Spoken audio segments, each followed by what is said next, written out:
Social media पर उनकी ही चर्चा है। महिलाओं की फटी जींस पर उनके बयान पर अभी बहस जारी है। इस बीच नैनीताल के एक कार्यक्रम में पीडीएस सिस्टम और बच्चे पैदा करने पर बयान देकर उन्होंने नया विवाद खड़ा कर दिया है। पर यूनिट 5 किलो राशन देने का काम किया। जिसके 10 थे तो 50 किलो आ गया, 20 थे तो क्विंटल आ गया, 2 थे तो 10 किलो आ गया। लोगों ने स्टोर बना लिए, खरीदार सामने ढूंढ लिए। इतना बढ़िया चावल आया, कभी अपने आप भी लिया नहीं सामान्य जीवन में भी, आपदा की शिकायत। लेकिन उसके बाद भी एक दूसरे से जलन होने लगी कि मुझे तो 2 हैं तो 10 किलो मिला, 20 वाले को क्विंटल क्यों मिला, इसको क्यों 20 मिला। भैया इसमें दोष किसका? उसने 20 पैदा किए, आपने 2 पैदा किए तो उसको 1 क्विंटल मिलना। अब इसमें जलन काहे का? जब समय था तब आपने 2 ही पैदा किए, 20 क्यों नहीं किए? काहे का जलन भाई? लेकिन बात यही खत्म नहीं हुई। इसी कार्यक्रम में मुख्यमंत्री बोल गए कि भारत 200 साल तक अमेरिका का गुलाम रहा। असल में वो ब्रिटेन कहना चाहते थे, लेकिन शायद जुबान फिसल गई। करता है अन्य देशों की अपेक्षा। जहां अमेरिका के 200 वर्ष हम लोग गुलाम थे, पूरे विश्व के अंदर उसका राज था, कभी सूरज छिपता ही नहीं था, यह कहते थे। लेकिन आज के इस समय में वह डोल गया, बोल गया। 2.25 लाख से भी मृत्यु दर चला गया। इटली 12 करोड़ का आबादी का देश, स्वास्थ्य में नंबर 1, लेकिन मृत्यु दर आपका 50 लाख से भी ज्यादा चला गया और अभी भी हालत खस्ती है।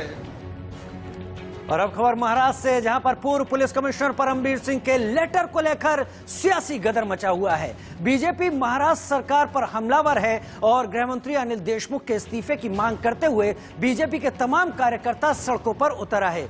मुंबई में बीजेपी कार्यकर्ताओं ने जमकर प्रदर्शन किया। उद्धव सरकार के खिलाफ नारेबाजी करते हुए कार्यकर्ताओं ने गृह मंत्री के इस्तीफे की मांग की। विरोध प्रदर्शन महाराष्ट्र के कई हिस्सों में हुआ। पुणे में खुद महाराष्ट्र बीजेपी के अध्यक्ष चंद्रकांत पाटिल ने इस प्रदर्शन की अगुवाई की।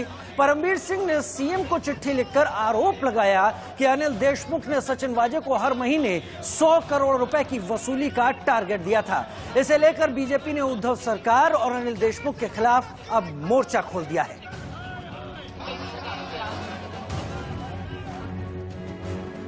परमबीर सिंह की चिट्ठी के बाद मुश्किल में घिरी उद्धव सरकार के बचाव में शरद पवार सामने आए। साफ कहा, यह सरकार को अस्थिर करने की साजिश है। पवार ने सचिन वाजे को लेकर परमबीर सिंह के सिर पर ठीकरा फोड़ा, लेकिन देवेंद्र फडणवीस ने पवार और उद्धव सरकार पर पलटवार भी कर दिया।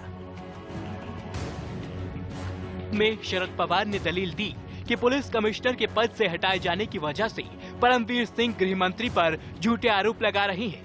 In his briefing to me and his letter which I read, there is no information about actually collection of money or actually money has been transferred or handed over to CM and not CM, Home Minister or his staff. Sharad Pawar ने दावा किया कि उद्धव सरकार सुरक्षित है, लेकिन ये माना कि परमबीर सिंह ने जो आरोप लगाए हैं वो गंभीर हैं। उन्होंने पूर्व आईपीएस अधिकारी जूलियो रिबेरो का नाम इस पूरे मामले की जांच के लिए सुझाया। इस्तीफा देना ये डेफिनेटली मुख्यमंत्री की जिम्मेदारी है, वो लेंगे। हमसे बात करने के बाद लेंगे, हम इस पर डिस्कस करेंगे। मैं अभी आगरा से आया हूँ, मैंने किसी के साथ बात भी नहीं की। जरूर ये सब और इसका इन्फॉर्मेशन देखने के बाद जो 2-3 अल्टरनेटिव हमारे सामने आ सकते हैं। पूर्व पुलिस कमिश्नर परमबीर सिंह ने चिट्ठी लिखकर गृह मंत्री अनिल देशमुख पर 100 करोड़ रुपए की वसूली का आरोप लगाया है। इसके बाद अनिल देशमुख के इस्तीफे की मांग तेज हो रही है, लेकिन पवार की सफाई के बाद फडणवीस सामने आए और एक बार फिर उद्धव सरकार को निशाने पर लिया।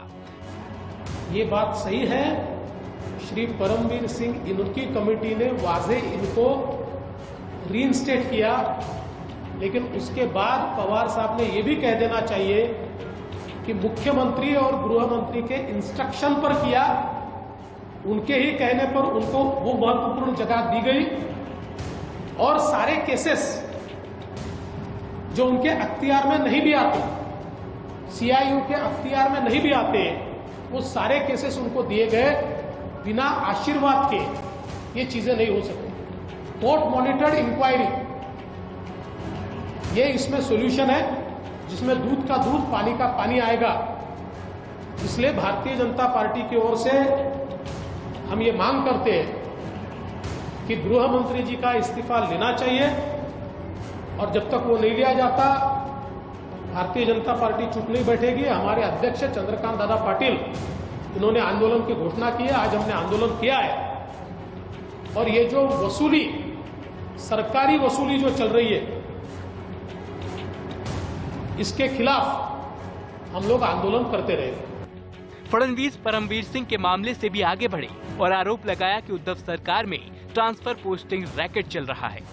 होम डिपार्टमेंट के कारोबार पर प्रश्न उपस्थित करने वाले परमवीर सिंह ये पहले व्यक्ति नहीं है। इससे पहले महाराष्ट्र के सर्विंग डीजी, जो अभी डीजी सीआईएसएफ है, श्री सुबोध जायसवाल जी, इन्होंने होम डिपार्टमेंट में होने वाली रिश्वतखोरी, हफ्ताखोरी और तबादलों में होने वाली दलाली, इसके ऊपर एक एक्सटेंसिव रिपोर्ट ये माननीय मुख्यमंत्री जी को हैंडओवर की है। फडणवीस ने साफ कर दिया कि अगर इस मामले की कोर्ट की निगरानी में निष्पक्ष जांच नहीं होती है तो बीजेपी विरोध प्रदर्शन शुरू करेगी। उधर शरद पवार ने उद्धव सरकार के बचाव में उतरे तो बीजेपी ने परमवीर की चिट्ठी के बहाने पवार को ही लपेट लिया। केंद्रीय मंत्री रविशंकर प्रसाद ने उद्धव ठाकरे से पूछा कि क्या सचिन वाजे की नियुक्ति में शरद पवार की भी भूमिका थी। की लूट की घटना भारत में सुनने में नहीं आई है। असिस्टेंट पुलिस इंस्पेक्टर जो सस्पेंडेड था वर्षों तक, उसको कोरोना में बहाल करते, वो शिवसेना का मेंबर था और उसके माध्यम से लूट 100 करोड़ उगाही की बात होती है। सिर्फ मुंबई से पूरे महाराष्ट्र से कितना हो रहा था। उस पुलिस इंस्पेक्टर को मुख्यमंत्री विधानसभा में डिफेंड क्यों करते हैं? क्यों करते हैं? हमारे तो समझ में ऐसे असिस्टेंट पुलिस इंस्पेक्टर को एक एसपी भी डिफेंड नहीं करता है, कुछ बोलना होता है। यहां मुख्यमंत्री डिफेंड कर रहे हैं और वो पुलिस कमिश्नर शरद पवार को क्यों ब्रीफ कर रहे हैं? वो तो सरकार के पार्ट नहीं है। और अगर ब्रीफ किया तो उन्होंने कार्रवाई क्या की? एक्सटॉर्शन तो एक अपराध है ना, भयंकर अपराध है। और अगर 100 करोड़ मुंबई से तो पूरे प्रदेश से क्या हो रहा है? ये सरकार कैसी चल रही थी? शरद पवार की भूमिका भी बहुत संदेहास्पद है। कई सवाल उठाती हैं, उसकी भी जांच होनी चाहिए और ये मुंबई पुलिस इसकी जांच नहीं कर सकती। हम तो मांग करेंगे कि उद्धव ठाकरे में अंदर कोई नैतिक बल है तो अपने से ही इसको सीबीआई को ट्रांसफर करना चाहिए। मुंबई के पूर्व पुलिस कमिश्नर परमवीर सिंह ने अपनी चिट्ठी में महाराष्ट्र के गृह मंत्री अनिल देशमुख पर वसूली करवाने का गंभीर आरोप लगाया। यह चिट्ठी मेल के जरिए भेजी गई, हालांकि बाद में सीएम हाउस की तरफ से कहा गया कि यह ऑफिशियल मेल आईडी है ही नहीं और चिट्ठी पर परमवीर सिंह के सिग्नेचर भी नहीं है। लेकिन इंडिया न्यूज एकमात्र ऐसा चैनल निकला जिसने बातचीत में परमवीर सिंह ने जिसने बताया कि उद्धव ठाकरे को चिट्ठी उन्होंने ही लिखी है।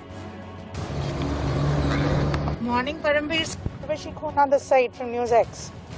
Jay, good morning. Sir, we just wanted your first reaction out there because from CMO office and otherwise it's a press release. They are doubting your email ID.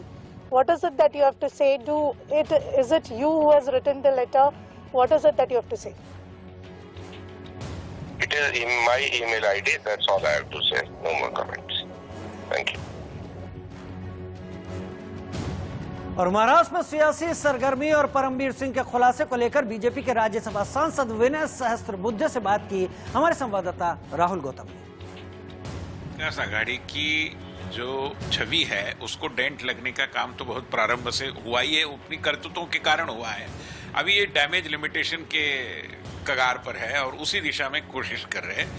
मगर ये मंत्री रहेंगे जाएंगे, वो क्या तय करेंगे मैं नहीं जानता, क्योंकि सत्ता से चिपकते रहने का एक स्वभाव बन गया है उन लोगों का। मगर मैं यह जरूर सवाल विनम्रता पूर्वक पूछना चाहूंगा कि महाराष्ट्र की प्रतिष्ठा को जो हानि पहुंची है, महाराष्ट्र की 60-61 साल में जो प्रशासन तंत्र की एक गरिमा थी, उसका जो नुकसान हुआ है, उसका डैमेज लिमिटेशन कौन करेगा और कैसे होगा? और इसलिए ये समय की मांग है। भारतीय जनता पार्टी ने इसको स्वर दिया है कि गृह मंत्री तत्काल इस्तीफा दे, कोई भी हो। उन्होंने कहा है कि जूलियो रिबेरो पूछताछ करेंगे।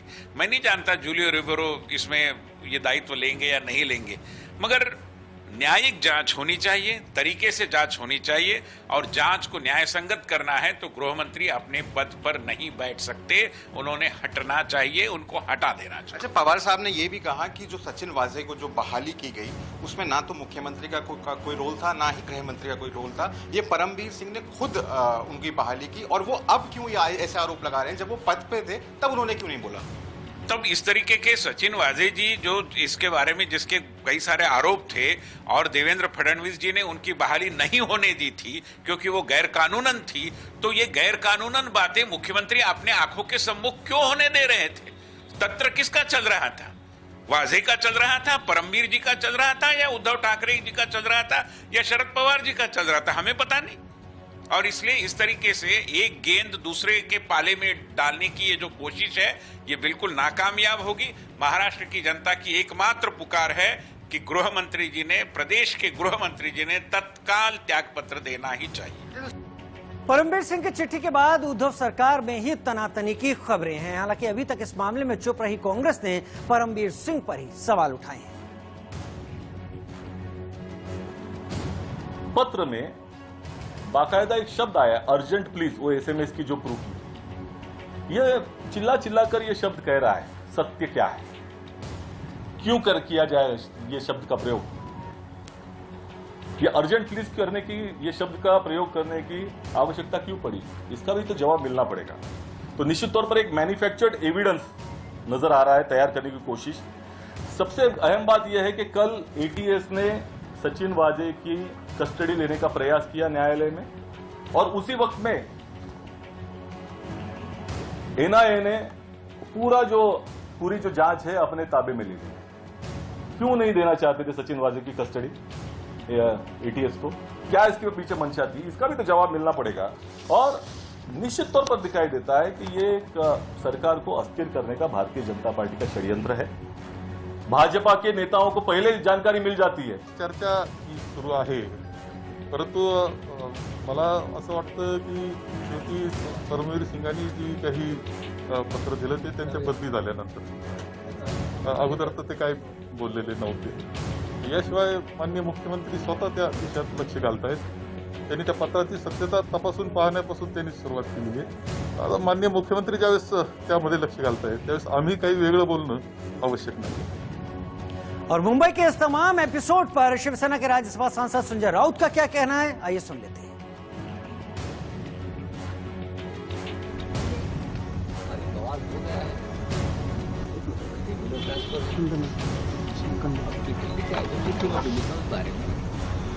मुख्यमंत्री खुद जांच करेंगे। शरद पवार जैसे बुजुर्ग नेता, अनुभवी नेता आज नहीं है, इसीलिए तो प्रधानमंत्री मोदी जी भी हमेशा पवार साहब का एडवाइस लेते हैं। तो क्या पवार साहब झूठ बोलते इसलिए लेते हैं क्या? सर, आखिरी सवाल है कि इस्तीफे की किसी भी संभावना को आप खारिज करते हैं? देखिए, मुख्यमंत्री का अधिकार होता है किसी को मंत्री बनाना या निकालना, तो मैं उसके ऊपर कोई कमेंट नहीं करूंगा। Thank you. और वहीं जो आरोप परमबीर सिंह ने लगाए हैं उसे लेकर खुद कांग्रेस में नाराजगी दिखाई पड़ रही है। संजय निरुपम ने तीखे तेवर दिखाए, उनसे बातचीत की प्रीति सोमपुरा ने। इस वक्त हमारे साथ में जिस तरीके से जो है आईपीएस ऑफिसर और गृह मंत्री के बीच में जो है लेटर बॉम्ब का वॉर शुरू हो गया है, और वहीं एनसीपी का कहना है कि अनिल देशमुख के इस्तीफे की कोई जरूरत नहीं है। क्या लग रहा है? देखिए, जो आरोप मुंबई के पूर्व पुलिस आयुक्त परमबीर सिंह जी ने लगाए हैं अगर उनकी चिट्ठी सही है और उस आरोप के ऊपर वो फिर से अपनी बात करे कि हाँ उनका ही आरोप है, उनकी ही चिट्ठी है, तो ये बहुत गंभीर मामला है। गृह मंत्री के सरकारी आवास से हफ्ता वसूली का रैकेट चल रहा था, ये छोटा मोटा मामला नहीं। इसको हम कहते हैं स्टेट स्पॉन्सर्ड एक्सटॉर्शन रैकेट, जिसका किंग पिन जो थे वो गृह मंत्री थे। तो ऐसे गृह मंत्री को कब तक और क्यों रखना चाहती है एनसीपी, ये अपने आप में एक बड़ा सवाल है। तो मेरी मांग होगी कि जितना जल्दी हो अनिल देशमुख जी को वहां से हटाया जाए और एक बहुत ही निष्पक्ष तरीके की जांच होनी चाहिए। दूसरा पक्ष है परमबीर सिंह जी का। परमबीर सिंह जी कह रहे हैं कि जब वो पद पे थे तो उनको सब पता था, और जब पता था तो उन्होंने कार्रवाई क्यों नहीं की। उन्होंने सिर्फ जाकर के मुख्यमंत्री से और कुछ नेताओं के साथ ये जानकारी शेयर कर दी, इसके लिए वो पुलिस कमिश्नर नहीं थे। संजय निरुपम तल्खी से अपने जवाब दे रहे हैं। वहीं इस मामले में बीजेपी नेता नारायण राणे ने भी इंडिया न्यूज से बातचीत की। लेकिन इस तरीके के आरोप किसी मंत्री के ऊपर लगना कितनी गंभीर बात है? आपको लगता है कि अब उनको इस्तीफा दे देना चाहिए? परमवीर जी ने लेटर जो भेजा है मुख्यमंत्री जी को भेजा और अनिल देशमुख को भेजा। एक कमिश्नर कल परसों कमिश्नर था और वो लेटर लिख सकता है कि अनिल देशमुख होम मिनिस्टर 100 करोड़ रुपया महीने का कलेक्ट करके पहुंचाना है, ऐसा आदेश देता है, ऐसा कहता है, और सचिन वाजे को एक काम दिया गया। मैं समझता तुरंत ही पार्टी के नेता हो या मुख्यमंत्री हो, इन्होंने ऐसा जब आरोप होता है एक पुलिस ऑफिसर करता है तो तुरंत उनको डिपार्टमेंट में इस्तीफा देने को कहना चाहिए। क्यों नहीं कहते, मीटिंग लेते? ये क्या चला है? क्या इन लोग जनता का संरक्षण करेंगे? कानूनी व्यवस्था क्या है महाराष्ट्र में? सचिन वाजे ये देश के बड़े उद्योजक मुकेश अंबानी के घर के बाहर गाड़ी रखने की हिम्मत रखते, स्फोटक की गाड़ी बाहर रखते। जिसने जीप दिया उनको गाड़ी दिया, वो मनसुख हिरन की मर्डर करते हैं। इतना डेयरिंग, तो इसका आशीर्वाद किसका है? उसको कौन पुलिस डिपार्टमेंट में लाया? क्राइम में कौन भेजा? सचिन वाजे को अरेस्ट करने से कौन रोक रहा था?